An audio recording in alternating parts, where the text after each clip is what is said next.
Non, rien de rien, ni le mal, tout ça m'est bien égal. Non, rien de rien. Hai semua, sudah bersedia? Jom kita belajar ayat penyata. Ayat penyata ialah ayat yang bertujuan untuk memberikan keterangan atau menyatakan sesuatu perkara, benda atau orang. Ayat ini diujarkan dengan maksud membuat pernyataan. Justeru, ayat ini biasanya diujarkan dengan intonasi sederhana. Selain itu, ayat ini juga disebut sebagai ayat berita dan ayat keterangan. Bentuk asas ayat penyata boleh terdiri daripada unsur subjek dan predikat. Subjek ialah unsur yang hadir selepas subjek atau bahagian yang diterangkan. Manakala predikat pula ialah unsur yang hadir selepas subjek atau bahagian yang menerangkan subjek. Mari kita lihat contoh ayat penyata agar murid lebih faham lagi. Kucing ini sedang tidur. Kucing ini subjek, manakala sedang tidur predikat. Bunga ros itu harum baunya. Bapa saya pegawai di syarikat hartanah.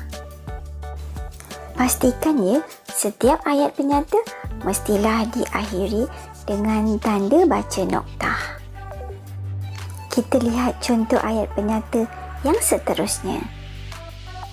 Pemandangan di tepi laut pada waktu senja sangat indah.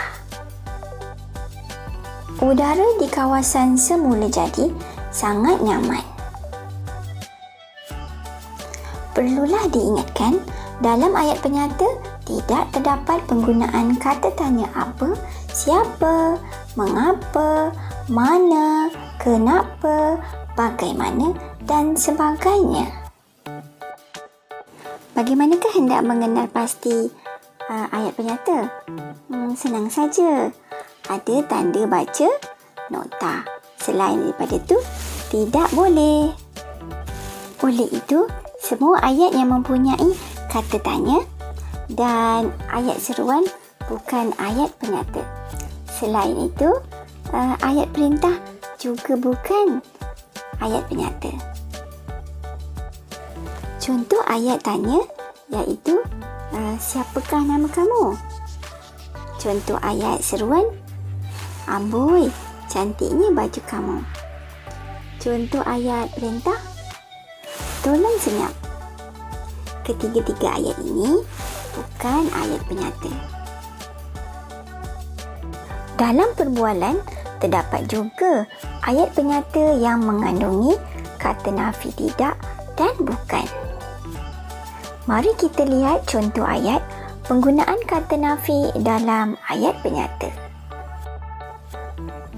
Saya tidak mengambil barang tersebut. Ayat penyata ini mempunyai kata nafi tidak. Tulisannya tidak cantik lagi. Tidak merupakan kata nafi. Kita lihat pula penggunaan kata nafi bukan dalam ayat penyata.